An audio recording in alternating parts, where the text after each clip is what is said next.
बिस्मिल्लाहिर्रहमानिर्रहीम। अस्सलाम वालेकुम वरहमतुल्लाहि वबरकातुहू। मैं हूं आपका family physician doctor Mohammad Asif Younus. Channel को सब्सक्राइब करें और साथ अपीयर होने वाले बेल आइकॉन को ज़रूर प्रेस करें।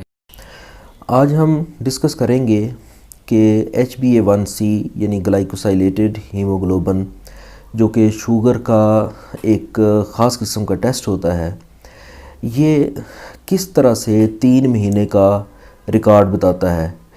यानी ये कहा जाता है कि ये वाला टेस्ट जो है वो ब्लड शुगर का 3 महीने का रिकॉर्ड बताता है। तो इसके पीछे मैकेनिज़्म क्या है।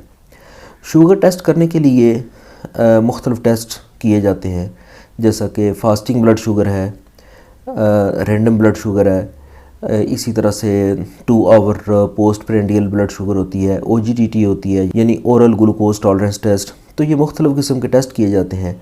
एक टेस्ट होता है जिसको हम ग्लाइकोसाइलेटेड हीमोग्लोबिन बोलते हैं।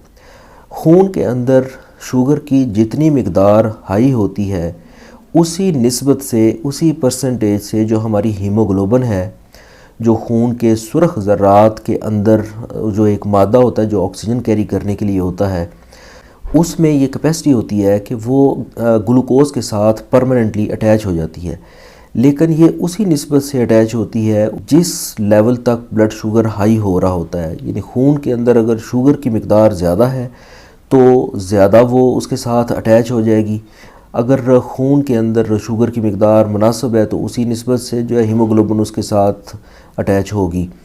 तो ये जो नॉर्मली होती है ये 6.5% तक, यानी अगर 6.5% तक जो ये hba1c का लेवल आ रहा है तो इसका मतलब ये है कि blood sugar with in normal range चल रही है।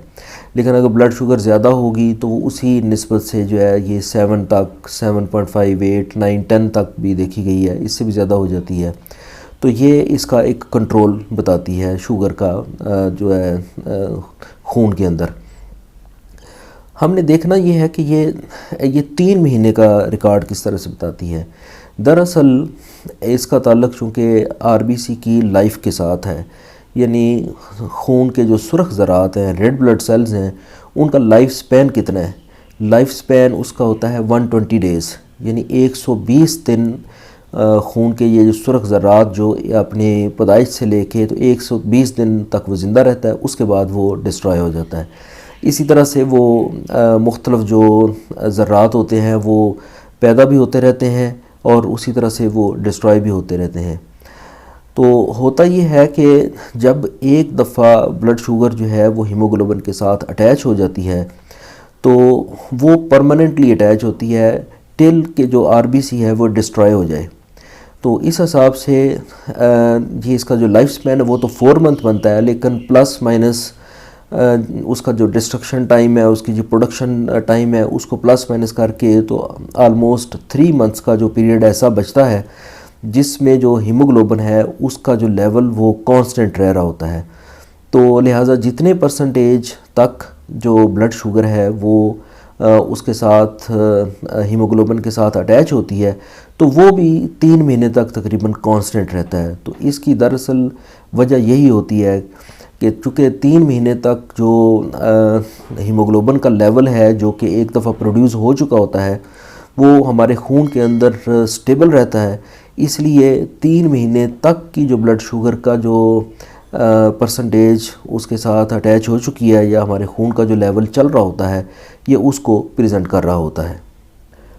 उम्मीद है कि आपको ये वीडियो पसंद आई होगी। मेरे चैनल को सब्सक्राइब करें और साथ अपीयर होने वाले बेल आइकन को ज़रूर प्रेस करें ताकि आपको हर नई आने वाली वीडियो का नोटिफिकेशन मिल सके।